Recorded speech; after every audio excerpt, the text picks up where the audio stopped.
ano, nakakainis naman. Nasaan na ba si Foreman? Pagsasahod, pinag-aantay ako ng matagal eh. Nakakainis Uwi pa naman ako yan, ng ganyan. Cavite tapos ang Nandiyan na tagal si niya Foreman boy. magpasahod. Kay Mengay, yan na, yan na. Oo. Ay, sa wakas. Bukas din. Ay, na pa kami Kung nag-intay nakuha ko rito. yung sahod, tatakbuhan ko yung kantin. Ha? Mukhang dito maganda. Nakasimangot si Foreman. Mukhang bad mood. Magkinig kayong lahat. Bari lang tayo ngayon. Ano? Bali lang? Nandito ang sahod ninyo. Tigpa 500 kayo bawat isa. Sandali lang! At bakit? Gusto namin makausap si Mr. Valdez. Ba't ganito lang sahod namin? Ayoko na rito.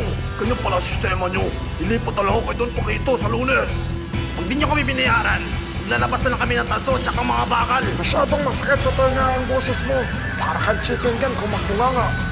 Ang lakas ng loob niyong magreklamo samantalang mga backjob naman ang mga trabaho ninyo. Sinadya ko talaga yun.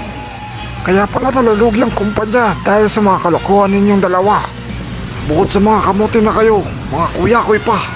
Tapos gusto niyo pa ng dagdag sahod? Nahihibang na ba kayo? Sip ka taga kay Mr. Valdez. Talk to my head. Going job! Beyond Optics Blast!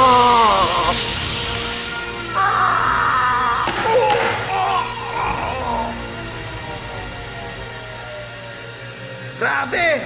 Dikit sa pinolik! Ganyan pala magalit si Foreman. Kaya pala walang gustong mangutang sa kanya. Tigil-tigilan na ninyo ang pangunguyakoy nang hindi na malugi ang kumpanya natin.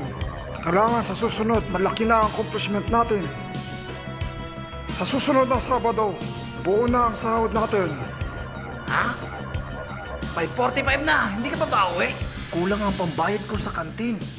Di ako nakabayad. Di na ako makautang ng ulam sa susunod na linggo.